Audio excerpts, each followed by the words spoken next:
போனவர்களுக்கும் உயிருள்ளவர்களுக்கும் மத்தியில் இடையில் ஒரு திரை இருக்கின்றது. அந்த திரையை கிழித்துக் கொண்டு யாரும் எந்த சக்தியும் உடைத்துக் கொண்டு பிய்த்துக் கொண்டு அங்குள்ளவர்கள் இங்கு வர முடியாது, இங்குள்ளவர்கள் அங்கு என்ன நடக்கின்றது என்று பார்க்கவோ கேட்கவோ முடியாது.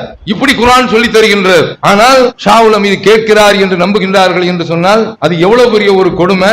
அப்ப கடவுளாக இவங்க பார்க்கிறாங்க. அப்படி பார்க்கிறதுனாலதான் இப்படிப்பட்ட ஒரு மோசமான ஒரு நம்பிக்கை. அடுத்து இவங்க மாணிக்கப்பூருக்கு போயிருக்காரு, லாகூர் என்று நினைக்கின்றேன். அங்க போனவன நூருத்தீன் ஒரு ஆள், அவர் வர்றார். அவரு எனக்கு பிள்ளை இல்லை அப்படிங்கிறார் என்று சொன்ன உடனே அப்ப இவர் உடனே நிபந்தனை போடுறார். நிபந்தனை போடுறதுக்கு முந்தி ஒரு வெத்திலையை கொண்டு வா அப்படிங்கிறாப்புல. இந்த வெத்திலைங்கிற இந்த கலாச்சாரம் இருக்க அது பிரமதத்தில் இருந்து வந்த கலாச்சாரம். அதனாலதான் நமது ஊர்ல கடந்த காலத்துல நிச்சயம் பண்றதுக்கு வெத்திலை பாக்கு மாத்துறது அப்படின்னு வச்சிருந்தாங்க. வெத்திலைக்கும் இஸ்லாத்துக்கும் எந்த சம்பந்தமும் கிடையாது. முடிச்சுட்டு போனோம்னா எல்லார் கையிலையும் வெத்திலை கொடுத்து விடுவாங்க. தௌஹீத் மாத்து வந்த பிறகு அந்த வெத்திலையெல்லாம் ஓரத்துல போயிருச்சு. வெத்திலையை கொண்டவுடனே அதை மெண்டு அந்த எச்சில அவர்கிட்ட கொடுக்கிறார் நூருதி. அவர் வாங்கி சாப்பிடுறார். அடிச்சு பாருங்க, ஜாக்பாட், 4 பிள்ளைகள். இவர் முன்னக்கூடியே சொல்லிட்டார், உனக்கு 4 பிள்ளைகள் கிடைக்கும். மூத்த பிள்ளைய எனக்கு நீ அர்ப்பணிச்சாலும் எனக்கு நிறைய காணிக்கைகள் வரும்.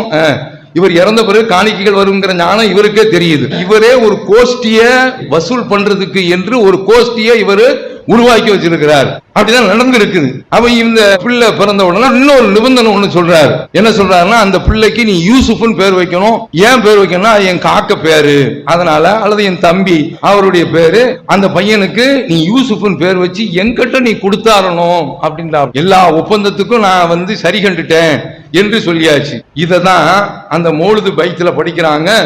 ஒமின்ஹுன்ன ஈத்தாவு நூருத்தீன் தில் ஒக்குமி, மலடாக இருந்த நூருத்தீன் என்பவருக்கு வழங்குதல். என்ன வழங்குறது? பிஷருத்தி தஸ்லீமியும் பக்ரீன் யூசுஃபி அலமி, அடையாள சின்னமான யூசுப் என்ற இளம் பிள்ளையை அப்படியே ஒப்படைத்து விட வேண்டும் என்ற நிபந்தனை. அந்த பிள்ளை எப்படி பிறந்திருக்காங்கன்னா, மின் சூரி தன்புலிகி செய்யன், வெத்தலை பாக்கு போட்டாங்கல்ல அதுல உள்ள அந்த எச்சில்ல உள்ளது. ஃபஜாதலஹு பனீன அர்பாத்தன் மௌலாஹு துல் கிராமி, சங்கை மிக்க அல்லாஹ் அவங்களுக்கு 4 பிள்ளைகளை கொடுத்தான். வெத்திலையை போட்டாரு, பிள்ளை பிறந்து